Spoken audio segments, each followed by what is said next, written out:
So I have word that my reload was too long. So I'm going to shorten it. I'm going to make it about 10 minutes, okay? So bear with me.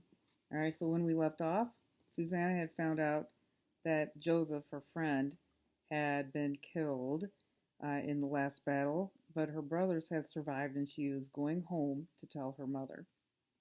All right. Penny stands waiting next to the carriage, and relief washes over me. Since there is no one else in the vicinity, I shout out my complaints as I approach. I can't hold it in any longer. Why is it that just because I'm a girl, everyone assumes I'm feeble-minded as well? Of course, I don't tell Penny about Mr. Billingham's nasty comments about her. Although offensive, they're hardly unusual. Mother's treatment of our slaves differs from most owners. She strives for a balance between utmost firmness and kindness. It's a rarity, but she believes all people are made in the likeness of God. If only everyone else believed that as well. I've got you. Most white people don't think Negroes got a brain in their heads. I stopped short, realizing Penny has it far worse than I could ever fathom. Disgusted with myself, I grabbed hold of the reins. I so dread telling Mother about Joseph. Losing him will come as such a colossal blow to her. Nevertheless, I'm the messenger, and there's no way to avoid it at this time. Despite my obligation to share the sorrowful news, I can't help savoring in the fact that my brothers are safe. For now, as we round the bend into Bolingbrook, I can finally take notice of our new green crop propping up all over the farmland. One of my favorite sights. I'm so happy the harsh winter is officially over. Our blooming Virginia dogwood trees perfume the air. Carpets of lush greenery border the dirt-brown fields with a myriad of wildflowers. Rose, milkweed, blue chicory, and downy yellow foxglove explode in a kaleidoscope of color. Guilt plagues me for finding joy in anything with Joseph so freshly gone from this earth. Once again, Big Hank has mustered had bleh. Once again, Big Hank has nurtured the tobacco seeds over the winter with his usual rousing success. Slaves wearing handkerchiefs and broad-brimmed hats are scattered about in small gangs, scooped together, planting the leafy green seedlings on knee-high mounds of soil. From now on, they'll inspect each leaf every morning until harvest has removed the pesky grubs that with tender care. Otherwise, with tiny beetles, will nibble the plants away, and eventually destroy the entire crop.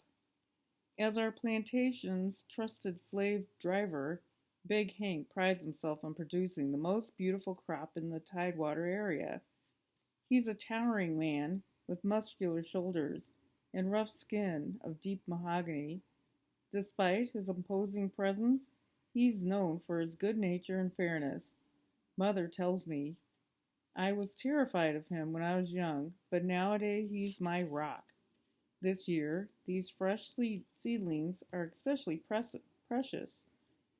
Every planter in the Tidewater area is on tenterhooks, still waiting to cash in on their last year's harvest. Determined to starve us economically, the Brits intensified their blockade over the winter. As a result, all the hogsheads full of tobacco remain in our bowling inspection warehouses, still unsold to the French. Thankfully, in February, we receive an answer to our fervent prayers. General Lafayette returned from France with more financial support and soldiers. In addition, he pledged that our fleet of French ships should arrive in Chesapeake Bay within the months. On the return, they will escort our tobacco back to France, and there is yet another reason to rejoice. General Washington sent General Lafayette here to lead Virginia. Now he is our defender, from the repulsive Benedict Arnold. As we heard, as we head towards the stable, though though dread overcomes me, I jump off the carriage before it comes to a full stop and toss the reins to Penny. Within seconds, Mother's angular form appears in the shadows. Right away, her ashen face is fixed on me. Harriet creeps out from behind her, and her eyes round as pumpkins. As our former nanny, she cried, the hardest of all, when the boys went off to war. In a small, yet authoritative voice, Mother asks, "What's the news?" She smooths back her salt and pepper hair and jerks on her ruffled mob cap. "I haven't stopped praying once since you left. I've mucked everything from stalls and even tidied up some." She presses her lips together in a straight line as she steels herself for the word. The words catch in my throat. I'm unable to utter the sound. All I can do is stare at the tiny bits of straw sprinkled all over the ground. "What is it, my dear? Why so forlorn?" She drops her chin, and she lowers her voice. "You must tell me. I shall go mad. Surely it's not what I'm thinking." Harriet shrieks. "It ain't one of the boys, is it? Glory be." She claps her hands over her mouth, but she raises scars crisscrossing but the raised scars crisscrossing her cheeks and neck are all still prominent. Long before I was born, Father bought Harriet as a master notorious for daily floggings. Even now she remains jittery on her best days. Anxious to put Mother at ease, I force myself to spit out the good news. "Mother, they're all right, both of them.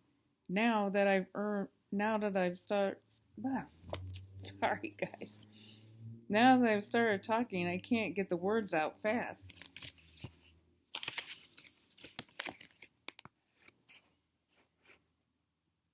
They gush out in a current. "No, they weren't on the list. No Stitt, no Alexander. I'm sure they weren't. And our bowling name wasn't there either." I let out a deep exhale. "We're lucky. We've been spared again. Well, thank goodness. We're all safe again. Until next week," Mother cries, her eyes glimmering as she claps her hands together. And as she embraces me, I bite my lip. I don't have the heart to tell her about Mr. Jones. Can now find out casualties early. Then she'll tremble every time she hears a horse galloping towards Bolingbroke. Despite her dedication to the cause, she already has once more worries than any person should have to bear. I force myself to continue. "But Mother, there's something else. There's some very sad news, too." Mother's bluish gray eyes zoom in on me with piercing urgency. Instantly I become tongue-tied yet again. Finally able to think of a better way to say it, I blurted out, "Joseph, he's gone." His name was on the list. Joseph Blandford. I'm sure it was there. I saw it myself. Although my eyes are downcast, I can feel Mother's open-mouthed gaze fixed upon me, and I squirm. I take in a long, ragged breath. I was so worried about the boys that I forgot to look for him at first, but then I did. I couldn't believe it. It was real, but it was. "Blandford, Joseph, City Point." My voice trails off, but I force myself to meet Mother's cloudy eyes. "I must confess something else to you, Mother. We left before Mistress Blandford found out." I looked down at the dirt floor again. I'm ashamed to admit it, but I just couldn't face her. Not right then. I couldn't bear to see her grief, so fresh, her throat closed up, choking me with self-reclamation. Guilt washes over me. My partial confession is woefully inadequate. I left out the worst part, lying to dear Mistress Blandford, who all but begged for my brutal honesty. This second falsehood, to cover up my first, is an additional wrong. By misleading Mother, I've lied again, but I can't own up to the cowardly conduct, especially not to her. Finding out I deceived Mistress Blandford in her time of need would infuriate Mother beyond measure. I could have spared Mistress Blandford the agony of reading the precious son's name on the public casualty list, but no, consumed with selfishness, I refused. So much for my grandiose dreams of bravery on the battlefield. I couldn't even treat a lovely woman with common decency at the trading post. So I'm going to stop there. And we will find out how the situation with her mother turns out tomorrow. See ya.